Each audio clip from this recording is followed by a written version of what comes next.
O seguinte panel sobre mitos e oportunidades da ciberseguridade na nube. Certamente non é descoñecido para ningún que mentres estamos aquí nós, sentados véndonos polo streaming, acontecen cousas como que acaba de pasar e tamén se producen milleiros de ciberataques pois en todo o mundo, non? A digitalización transformou certamente a forma na que nos negocios operan, pero a ciberseguridade por este motivo volveuse algo crucial, certamente. Porén, hai aínda moitos mitos que poden facer que as empresas subestimen os riscos e acaben comprometendo a súa seguridade, a súa propia seguridade na nube. Con todo, co paso dos anos, comprobase que a adopción do cloud nas empresas é algo imparable e a seguridade pois xa non é a estas alturas un freo para adoptar este modelo de negocio. Falarán disto con moito máis detalle seguro neste panel patrocinado por Abanca, entidade colaboradora no nodo Cibergal, que modera José Ángel Hernández, Head of Security Architecture de Abanca. Vai pasando xa este panel e vai estar acompañado nel, como poden ver, de Pablo Chapinal, Ciberseguridade, Sector Público e Sanidade de Microsoft, Jorge Blanco, Director Office of the CISO en Google e Rafael Villaverde, CEO en Cloud.gal. Adiante. ¿Qué tal? Buenas tardes. Buenas tardes. Bueno, no sé si con la climatología que tenemos hoy se puede decir buenas tardes. Muchas gracias a todos por acompañarnos esta tarde. También quería agradecer a mis compañeros de panel la colaboración y quería aprovechar pues, rápidamente pues, por agradecer también al nodo Cibergal pues otro año más por contar con la colaboración de Abanca. Este año ya van 3 pues, para moderar paneles. Y bueno, en particular este año pues, por contar conmigo, ¿no? Vamos a hablar esta tarde de un tema que a mí particularmente me apasiona. Yo creo que podríamos estar aquí hablando toda la tarde y seguirían saliendo preguntas, pero bueno, creo que tenemos escasos 30 minutos. Vamos a intentar, bueno, como comentaba en el panel, son mitos y oportunidades de la ciberseguridad en la nube, ¿no? Pues, actualmente, tanto en el ámbito de las organizaciones como en el ámbito personal o particular, el uso del término nube y el uso de soluciones nube, pues yo creo que a mí me gusta decir que se ha democratizado, ¿no?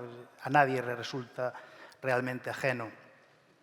Por otra parte, sin el uso de las oportunidades que nos ofrece la nube, tecnologías o revoluciones como las que estamos viviendo con la inteligencia artificial generativa, como comentaba Chema, pues yo creo que también habría sido algo prácticamente imposible.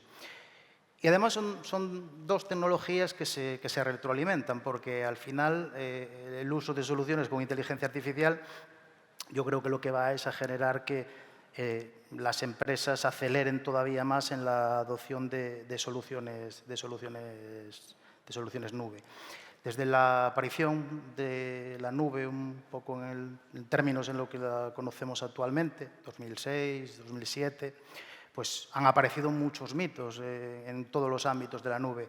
Mitos a nivel de costes, mitos a nivel de operación, y la ciberseguridad, la seguridad no iba a ser menos. Entonces, me gustaría empezar un poco, justamente, pues, un poco por el mito más manido que hay de la nube, el que la nube es insegura. Me gustaría conocer vuestra opinión. ¿Creéis que vosotros que la nube es segura? Empezamos, si quieres, por aquí, por ti, Pablo. Continuamos después por ahí. Perfecto.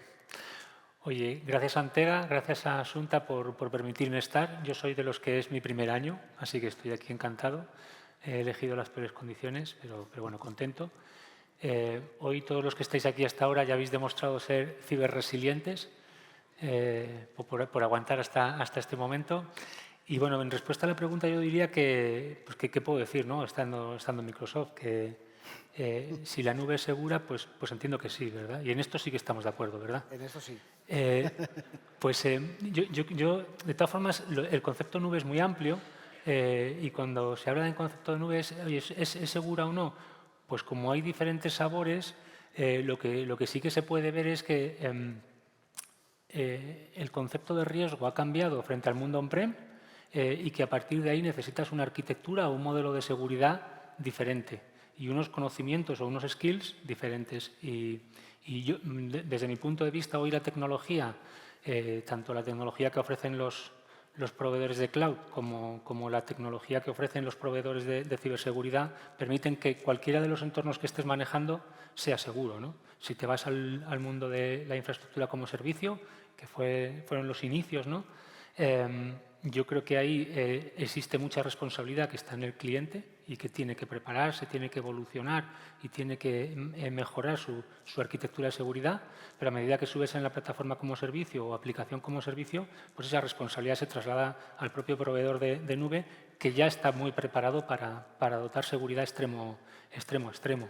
Entonces, sí que podemos decir que la nube es segura, lo que pasa es que hay que atajarlo o verlo de una manera diferente. También es verdad que yo que formo parte del equipo de Microsoft que lleva los servicios de ciber, lo que veo es que el mundo de nube o el mundo de infraestructura está acostumbrado a crecer por los equipos a través de los equipos de sistemas y no siempre se acuerdan de la ciber, ¿vale? Incluso nosotros que tratamos en Microsoft de tener la conversación extremo a extremo, al final, como los inicios son de las conversaciones son desde un punto de vista de cuánta infraestructura, cuánto me voy a ahorrar el ajuste de costes, pues a veces que interesa dejar un poco incluso la ciber de lado, ¿no?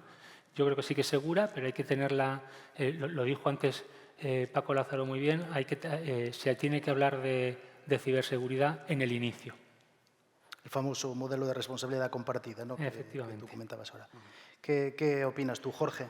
Pues obviamente estoy totalmente de acuerdo, pero no solo eso, sino que yo diría incluso más, ¿no? Dependiendo del entorno, de hecho, no solamente la nube es segura, sino que es más segura que las propias instalaciones on-prem, ¿no? ¿Y por qué digo esto?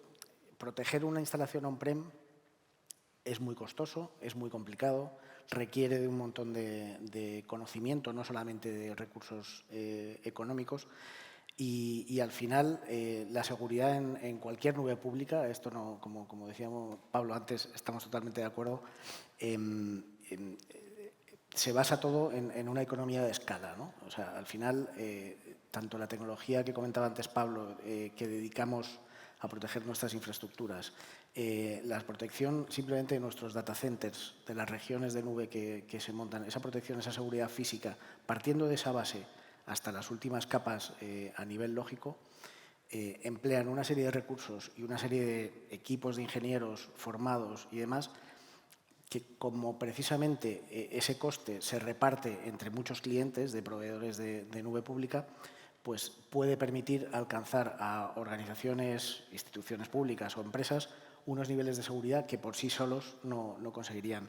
Antes, algún ponente anterior hablaba de la colaboración en cuanto a la seguridad, ¿no? De que un ayuntamiento por sí solo no puede protegerse. Pues esto es similar. O sea, una empresa, aunque ya no hablemos de sector público, pero una empresa por sí sola es muy complicado que alcance los niveles de seguridad que le puede ofrecer un hyperscaler o un proveedor de nube pública, ¿no?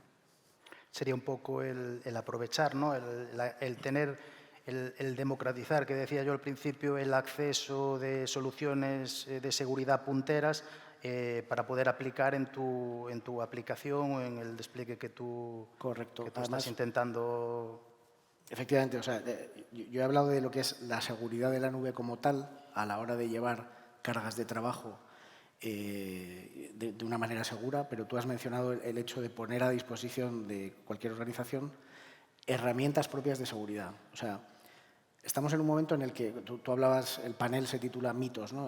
Hablabas de los inicios, principios de los años 2000 y demás. Yo creo que ya son más leyendas, ¿no? O sea, yo creo que la duda de que la nube es segura ya le quedan a muy pocos, hasta tal punto de que la seguridad se hace ahora en nube. Es decir, para proteger incluso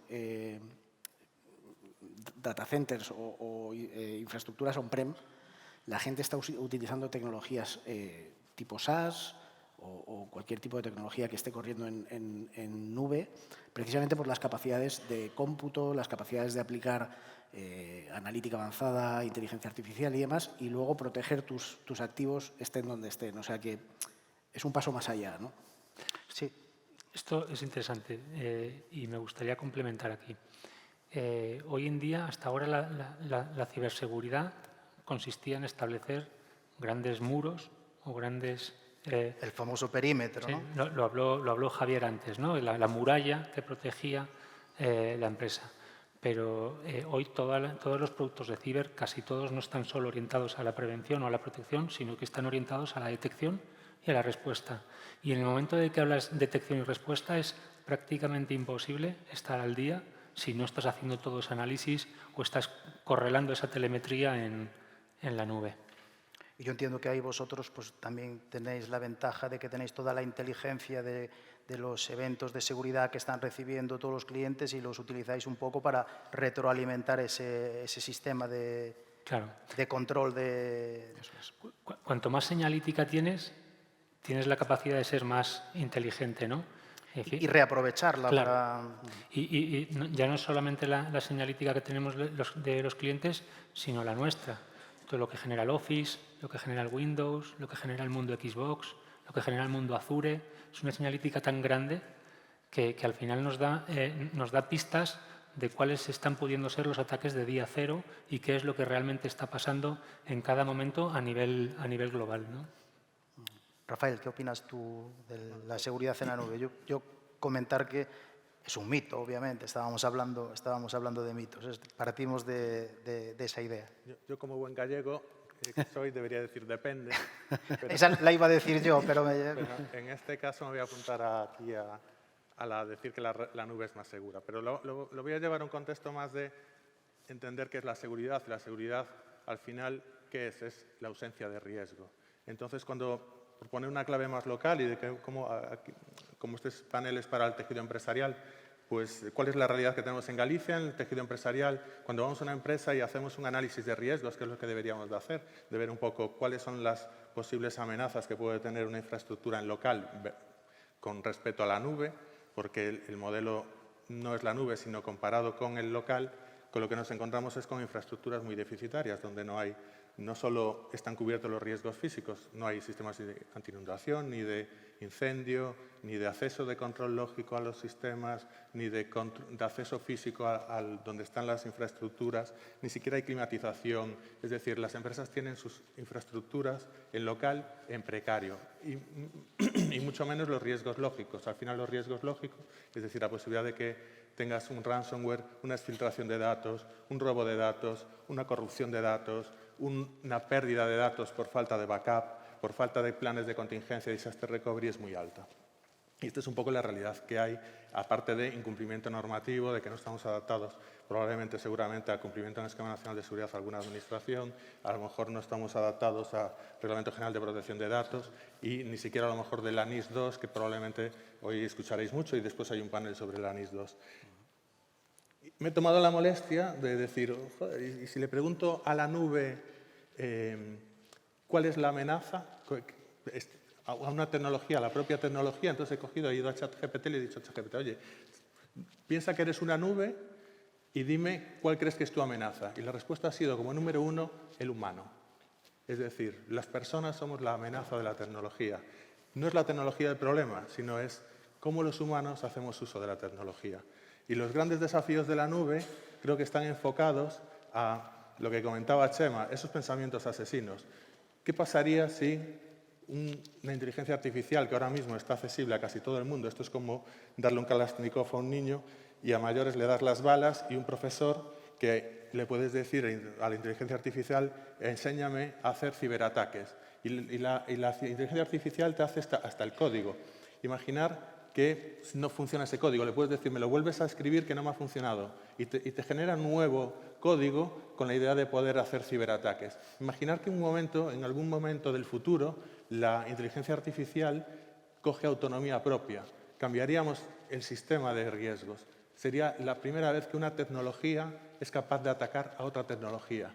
Imaginar que la tecnología de inteligencia artificial es capaz de alimentarse de sistemas de OSINT, ver cuáles son las vulnerabilidades de código que hay en el hardware y empieza a desarrollar código por sí misma, alimentándose de forma muy rápida y tiene capacidad de lanzar scripts, ataques y de repente sería una propia amenaza a la tecnología como amenaza para la propia tecnología. Pero se me ocurren más riesgos que hay para la nube y que están por venir, que son los relacionados con el post-quantum encryption, que es las capacidades de cifrado y descifrado que van a tener los ordenadores cuánticos. Es decir, esto va a cambiar por completo todos los sistemas de cifrado que hasta ahora eran válidos, con los que cifrábamos las copias de seguridad, con los que cifrábamos los datos, con los que cifrábamos nuestras claves de contraseñas en sistemas públicos.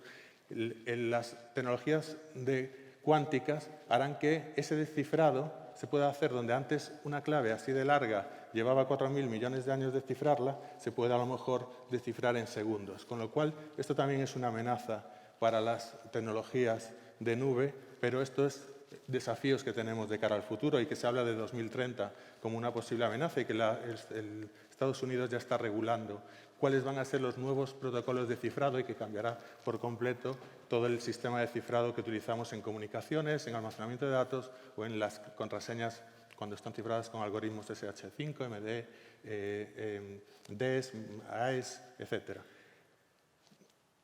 Entonces, la respuesta, después de todo esto, va a ser que para el 80% no voy a decir el 99,99%, pero utilizando la ley de Pareto, para el 80% de las pymes gallegas, probablemente la nube no solo sea más segura, sino además que le va a permitir estar preparada para todos los riesgos de ciberseguridad que se avecinan, con lo cual, sin duda, la nube es más segura y además más eficiente, más económica, más sostenible, es más escalable, etc., etc., etc.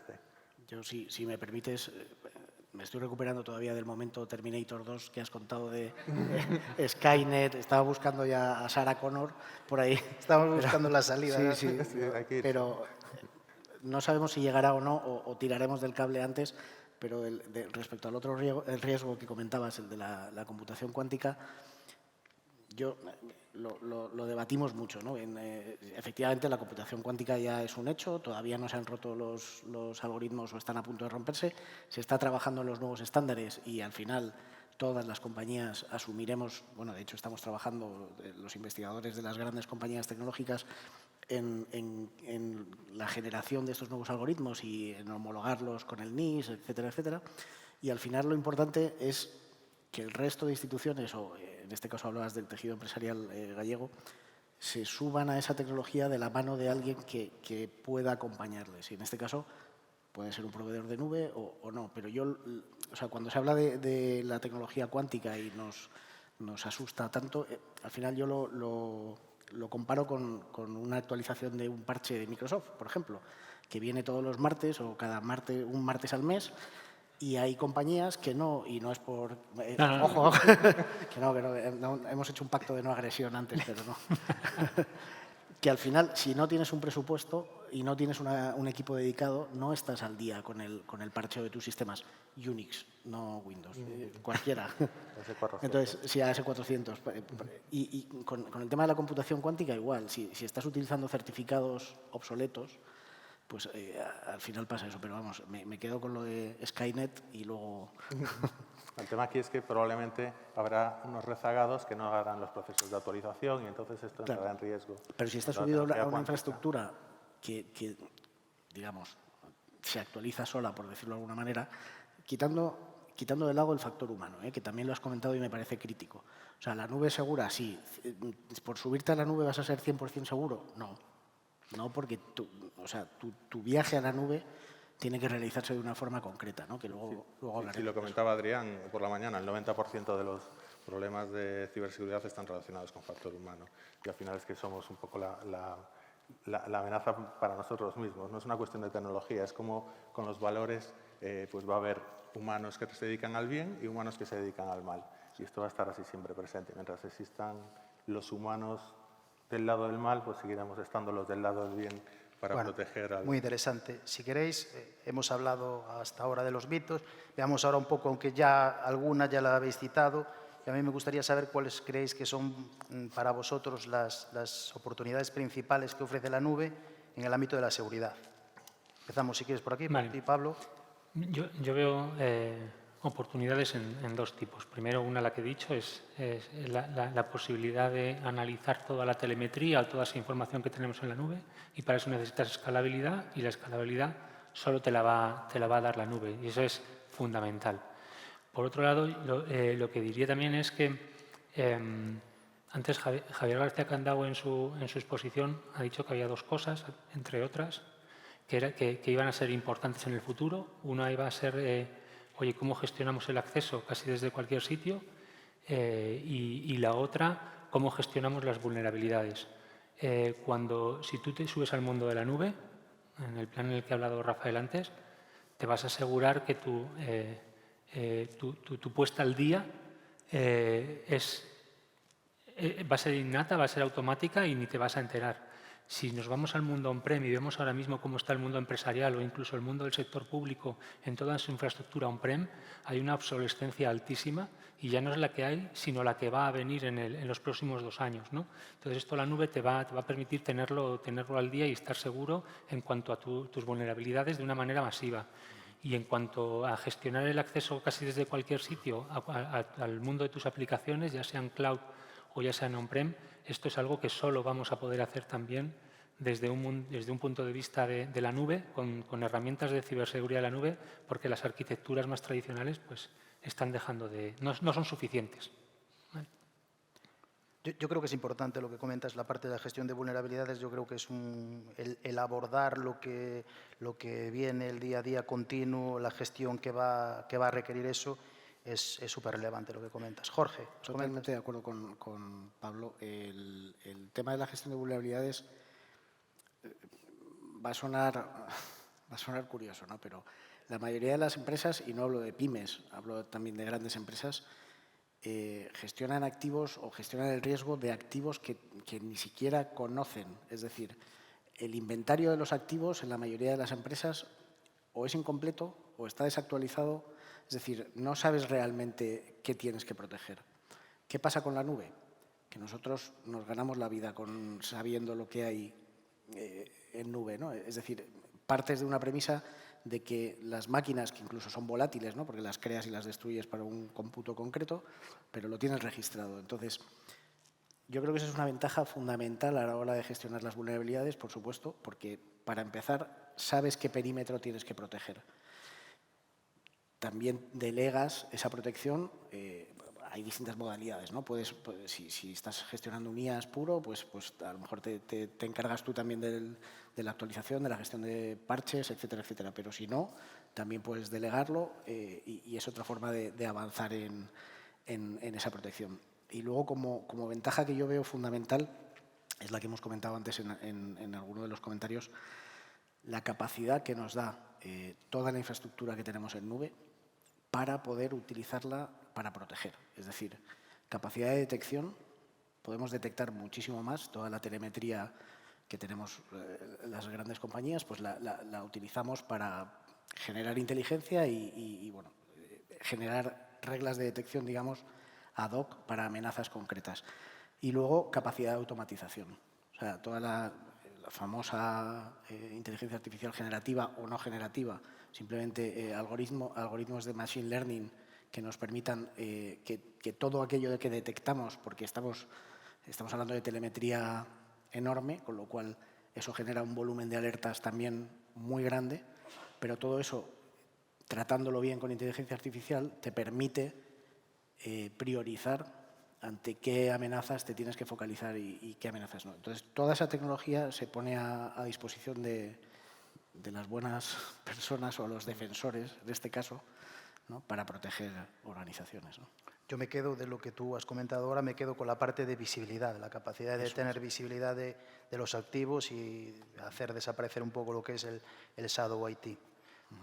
Rafael, Yo por aportar un poco la visión para los CEOs, ¿no? Que muchas veces en las pymes no tienen una visibilidad ni concienciación ni seguramente inversión en la parte de ciberseguridad, pues yo creo que la palabra aquí sería el apalancamiento. Apalancamiento tecnológico, por ejemplo, de que vas a poder tener en la nube acceso a sistemas, equipos, como comentan Pablo y Jorge, de telemetría, de EDRs, de inteligencia artificial, de servicio de ciberseguridad como un SOC.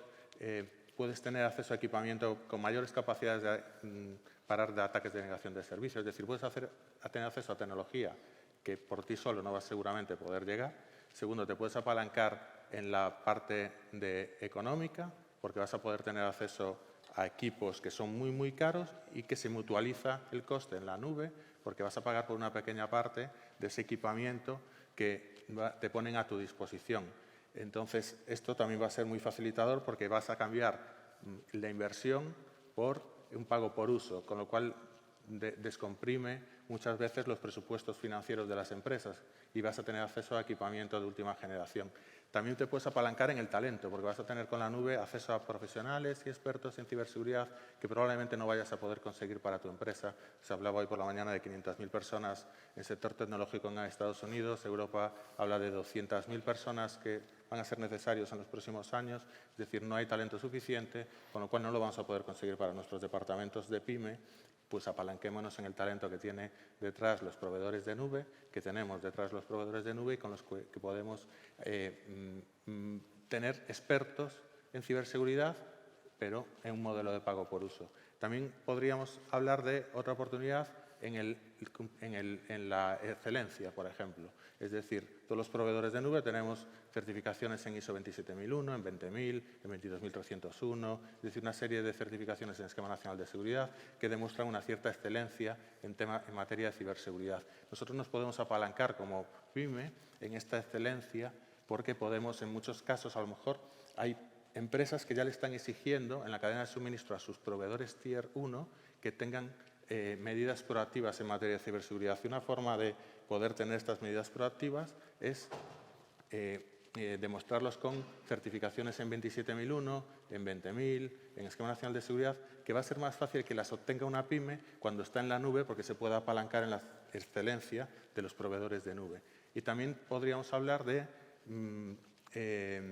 normativa, cumplimiento normativo. La nube probablemente nos facilite no solo el cumplimiento más fácil del Reglamento General de Protección de Datos, también seguramente nos facilite cumplimiento para las administraciones locales del microcens, probablemente les sea a los ayuntamientos de menos de 20.000 habitantes habilitar medidas técnicas si se pasan a la nube, que no hacerlo con sus propios recursos, que al final tienen que licitar y que eso es complicado para las administraciones públicas y que la nube es un facilitador para hacer el cumplimiento normativo.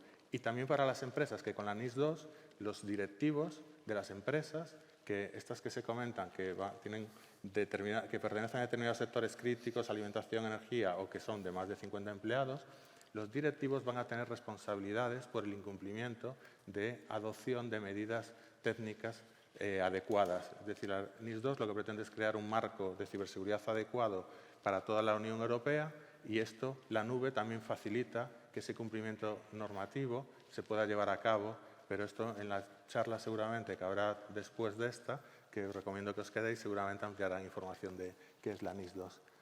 Me quedo aquí un poco con que te facilita el cumplimiento normativo, ¿no? Lo que comentábamos de oportunidades. Bueno, otra pregunta que me gustaría ver con vosotros es que me imagino que vosotros estáis viendo en vuestros clientes pues, distintas estrategias y distintos procesos de llevar cargas de trabajo a la nube. No sé cómo estáis viendo vosotros ahí, estáis viendo un poco que hay una estrategia detrás de las empresas o a veces, creo que comentabais ahora previamente que a veces aparecía un poco, llegaban los distintos departamentos y cuando llegaba el CISO o el responsable de seguridad, pues se encontraba con que tenía mucho shadow IT desplegado. ¿Cómo estáis viendo? ¿Vosotros estáis viendo, hay algún tipo de gobierno, estrategia que estáis viendo predominante? Empezamos por aquí, si quieres, Jorge, empezamos por aquí, vamos, como quieras. Empieza tú ya. No, porque iba a contestar a la gallega, o sea, es que hay de todo. No vale contestarle a un gallego con otra pregunta. Exacto. Estamos viendo de todo. O sea, hay empresas que efectivamente están siguiendo una estrategia razonada, con un análisis de qué cargas y cuándo y cómo y si están protegidas o no se llevan a la nube, y hay empresas que directamente o por necesidad o por moda, porque también pasa, simplemente están subiendo cargas, pero sin ninguna estrategia detrás, ¿no? El famoso lift and shift de coger una máquina, virtualizarla y subirla y decir, ya estoy en la nube. Bueno, sí y no. Entonces, yo, por lo menos, desde un punto de vista de seguridad, yo creo que el planteamiento debería basarse, siempre y cuando la presión de negocio etcétera, etcétera, lo permita, en hacer una reingeniería de qué es lo que vas a subir a la nube. O sea, el camino a la nube hay que hacerlo bien. Quizás la reingeniería es la solución más óptima, pero a veces, obviamente, No se hay puede. escenarios de migración que no te lo permiten. Exacto. Y ahí, ahora que hablas un poco de los procesos de migración, ¿veis alguna estrategia predominante también en los procesos de migración, el lift and shift, o veis más que las empresas que trabajan con vosotros están empezando cuando tratan de tomar el camino a la nube, piensan un poco, ¿cuál es el modelo? Yo lo que he visto hasta ahora, y te hablo más de la experiencia como usuario de nube, no como proveedor de nube, es empezar con cargas poco críticas y probar con un lift and shift. ¿Por qué? Porque al final tienes que demostrar al negocio, al cliente, que la tecnología no falla, que funciona, y luego ya en paralelo ir migrando el resto de cargas de la manera más ordenada. Es un poco también el proceso de madurez, ¿no? El lift and shift primero y después otras modalidades con cargas de trabajo más relevantes. Eso es. Pablo. Yo te diría que cuando vemos cómo ha crecido el negocio de la nube, que lo dije antes al principio, es IaaS, PaaS y SaaS, ¿no? Y todas aquellas organizaciones que han tardado en dar el paso, o en hacer sus probaturas, o en empezar a llevar cargas a la nube, están, y porque son un poco incluso reacios, están yendo directamente al SaaS, que es el grado más alto de uso de nube. Office 365 es puro SaaS. Es que SAP empieza a migrarse a la nube de manera generalizada y también en SaaS. Es que Salesforce está ahí. Google tendrá también sus soluciones empresariales. Alguna que hay. Entonces, en realidad, la gente todavía está diciendo IaaS sí o no, pero está utilizando SaaS a tope, ¿no? Yo creo que se le da muchas vueltas, preocupa mucho, pero no sé si ocupa tanto. Y luego, importante, no siempre la ciber está acompañando o forma parte de ese ejercicio de análisis de si me voy a la nube o no y cómo me voy. Cuando se hacen la landing zone o el concepto de, oye, voy a marcar, voy a definir qué marcará mi próximo despliegue en la nube, que eso en Microsoft le llamamos landing zone. Generalmente las landing zone no contemplan la capa de seguridad. Rafa. Este viaje a la nube, yo pienso que muchas veces tendríamos que preguntarnos el para qué. Cuando nos subimos a la nube, nos subimos en ese coche, pues ¿para qué nos subimos? ¿No? Porque queremos subir a la nube para ganar en escalabilidad, en seguridad, en ahorro energético. Esta es la primera pregunta que debería hacerse un CEO, ¿no? Pues nos cambiamos a la nube, pero a ver, ¿con qué finalidad? Después está con quién te subes en ese coche a la nube, si te subes con un partner, si te subes con un proveedor de nube directamente, es decir, quién te va a hacer ese viaje y te va a acompañar en el viaje a la nube también es relevante.